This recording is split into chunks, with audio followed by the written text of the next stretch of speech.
Welcome to Down the Wiki. Rabbit Hole, where we explore intriguing stories, one image at a time.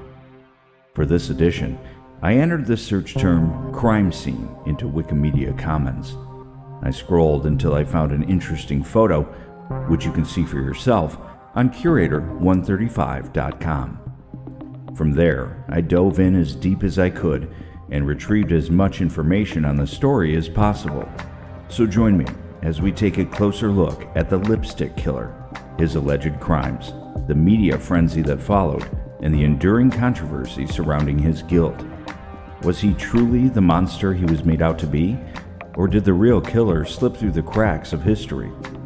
It's considered one of the most chilling cases in post-World War II America, the story of the so-called lipstick killer, a series of brutal murders that shocked Chicago between 1945 and 1946.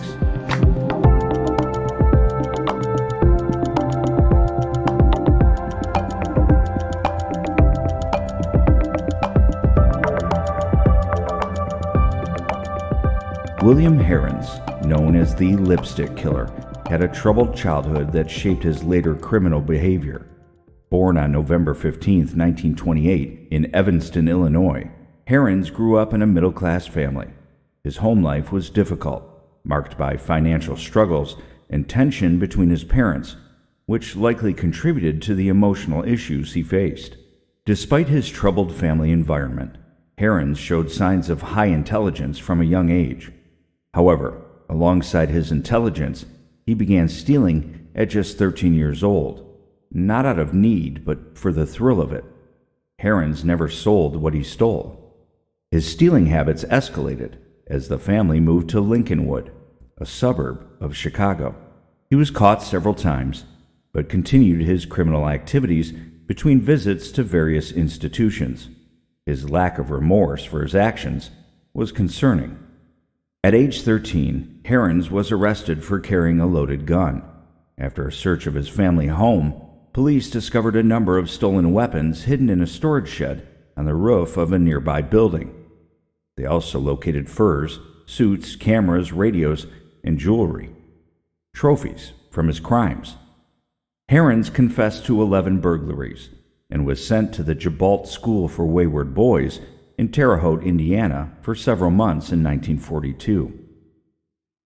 Soon after his release, William Heirens was arrested for theft and sentenced to 3 years at the St. Bede Academy in Peru, Illinois. There, he was an exceptional student and popular with the girls.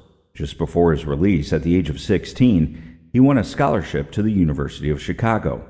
To pay his bills, he worked as an usher at a nearby theater, while also resuming his career as a burglar. On June 5th of 1945, a 43-year-old woman named Josephine Ross was found murdered in her Chicago apartment. Her roommate, home on her lunch break, found Ross naked on her bed. A red dress was tied around the woman's throat, which had been slashed. She'd also been stabbed numerous times. The bathtub was partly filled with garments and bloody water. There were clear signs of a struggle, including a clump of hair found clutched in the murdered woman's hand. Despite the violent nature of the crime, nothing of value was reported stolen from the apartment. Ross was a widow at the time of her murder. Her first 2 marriages had ended in divorce, and her third husband had died a year before. As the days passed, police had few leads, and despite extensive interviews, no suspects were immediately arrested. 6 months later, on December 10, 1945, the body of Frances Brown was discovered by a cleaning woman entering her apartment. Frances Brown was an attractive 32-year-old woman living in the Pinecrest Apartments, a fashionable building located in a quiet Chicago neighborhood. She had worked as a former World War II Women's Army Corps member and was transitioning into civilian life.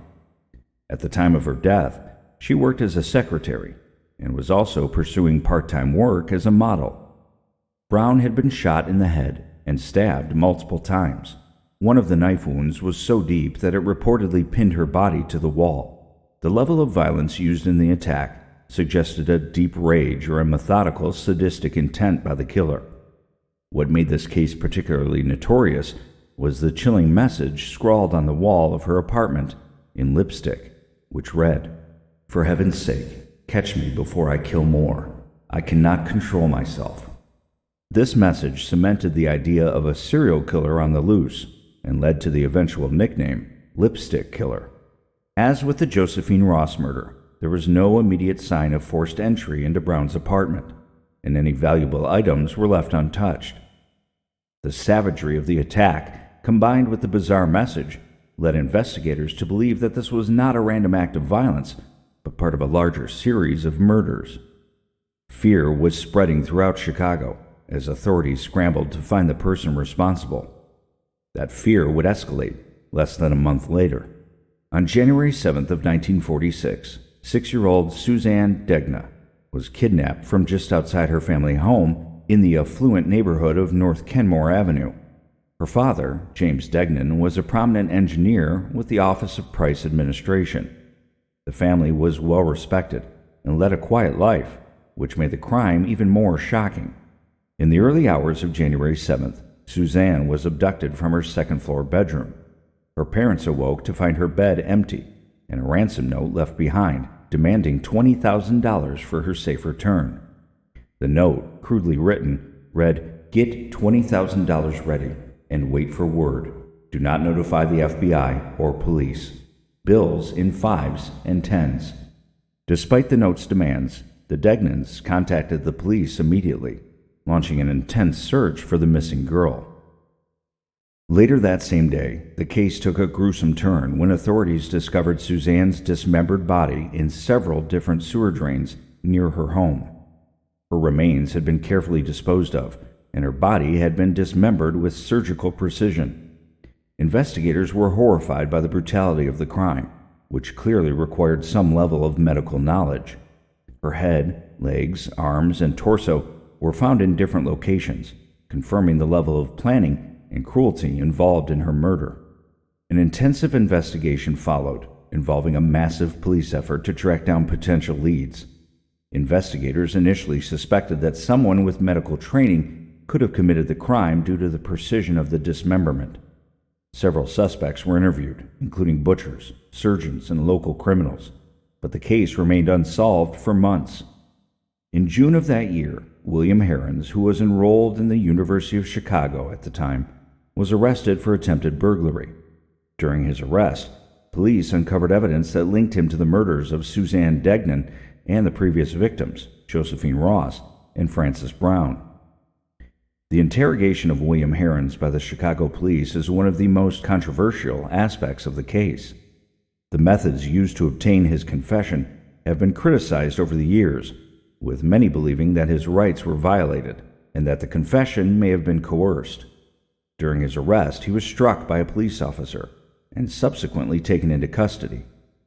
Heirens, who was only 17 years old at the time, was interrogated for several days without being allowed to see his parents or a lawyer. He was subjected to sleep deprivation, and there are reports that he was physically and mentally abused on numerous occasions. It was clear from the beginning that the police were under immense pressure to solve the high-profile murders of Suzanne Degnan, Frances Brown, and Josephine Ross, and Heirens became their primary suspect. In addition to standard questioning, Heirens was subjected to other methods that were controversial at the time. He was administered sodium pentothal, commonly known as truth serum, without his consent. Under the influence of the drug, Heirens reportedly spoke of an alternate personality named George, who committed the murders. This confession, under the influence of the drug, became one of the key pieces of evidence used against him. However, the reliability of sodium pentothal as a means of obtaining truthful information has since been discredited, as it often produces unreliable or fabricated responses. Heirens was also subjected to a polygraph test, which was inconclusive. Despite the lack of clear evidence from these tests, the police continued their aggressive interrogation tactics, focusing heavily on the George persona as a way to implicate Heirens in the murders. After nearly 6 days of intense interrogation, he gave a formal confession.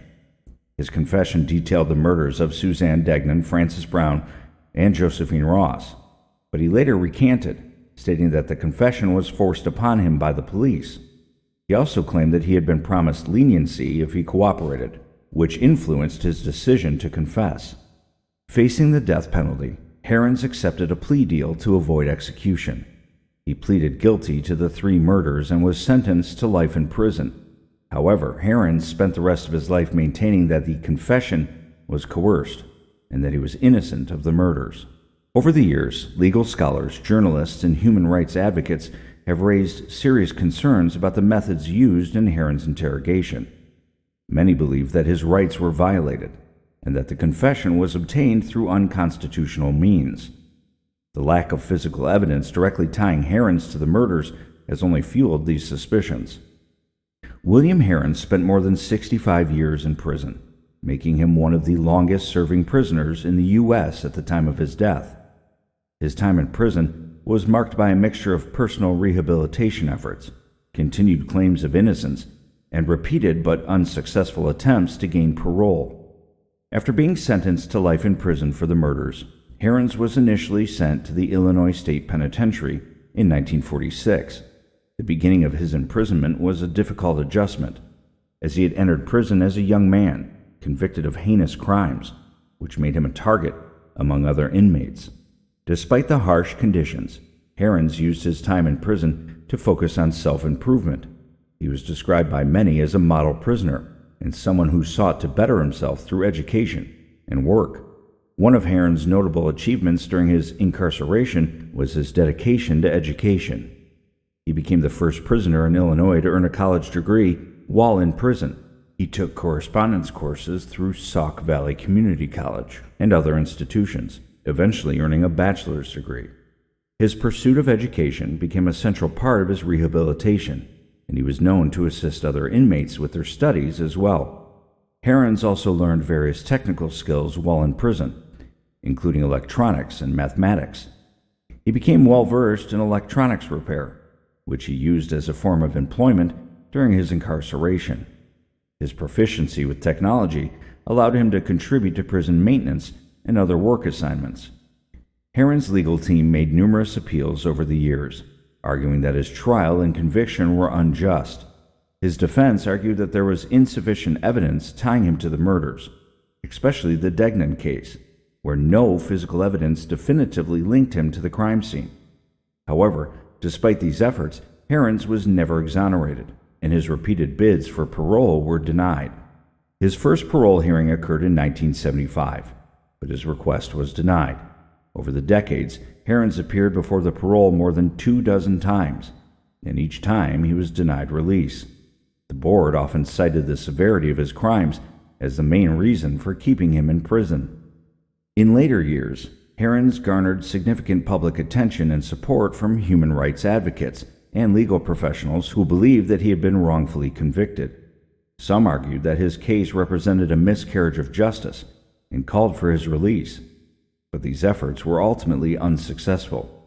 As Heirens aged, his health began to deteriorate. In his later years, he suffered from diabetes, which led to various complications, including the amputation of his legs. He was eventually transferred to the Dixon Correctional Center, which had better facilities for prisoners with significant medical needs. Heirens spent his final years confined to a wheelchair and required constant medical care. Despite his declining health, Heirens continued to maintain a sense of purpose in prison, helping other inmates with their education and contributing to prison work assignments when possible. However, his dream of release never materialized. William Heirens died on March 5, 2012, at the age of 83, at the University of Illinois Medical Center in Chicago. His death was due to complications from diabetes and other health issues. He had spent more than 65 years in prison by the time of his death, remaining incarcerated longer than any other prisoner in Illinois history. Despite the length of his sentence and the controversy surrounding his conviction, Heirens' case remains a subject of debate.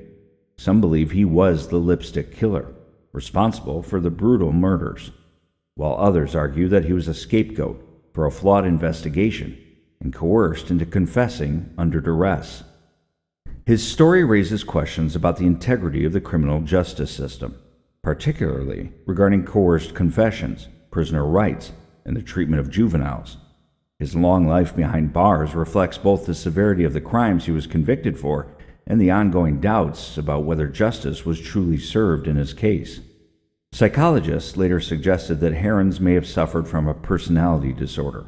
He claimed that an alternate persona named George was responsible for his thefts and violent acts, though experts debated whether this was a genuine psychological issue or a defense mechanism. The combination of his high intelligence, emotional instability, and potential psychological issues made his case particularly complex.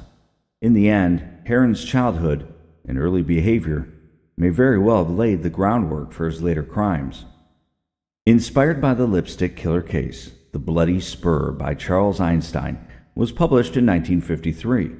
The novel is a fictionalized account of the lipstick killer story, blending elements from the real-life case with creative liberties to explore the psychological, social, and moral aspects surrounding such a gruesome series of murders. In the novel, Einstein delves into the mind of a killer who leaves behind a message scrawled in lipstick, much like the infamous note found at the scene of Francis Brown's murder, where the killer again wrote on the wall, "For heaven's sake, catch me before I kill more. I cannot control myself." This chilling detail from the lipstick killer case is mirrored in Einstein's work and serves as a central motif. Though The Bloody Spur fictionalized the events and characters, it captured the sense of fear and sensationalism that surrounded the real lipstick killer case in Chicago during the 1940s. The book later garnered further recognition when it was adapted into the 1956 film While the City Sleeps, directed by Fritz Lang. The film, like the book, follows a fictionalized version of the lipstick killer story, focusing on the hunt for a serial murderer terrorizing a city.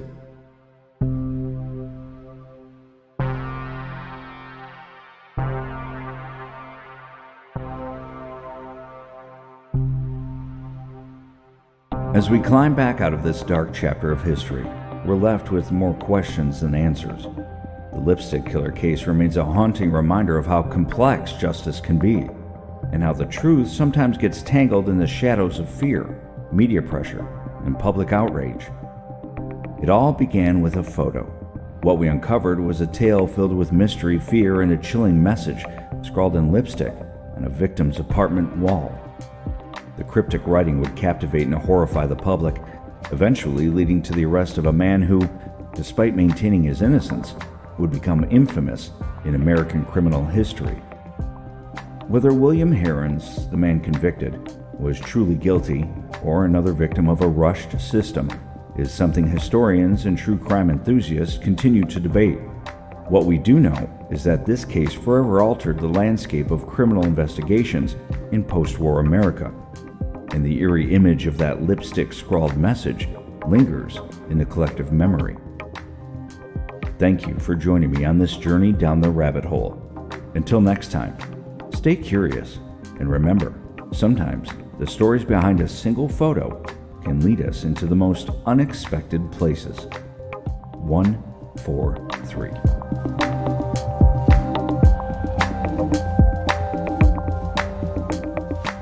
Thank you for listening to Down the Wiki Rabbit Hole, a part of the Curator 135 podcast.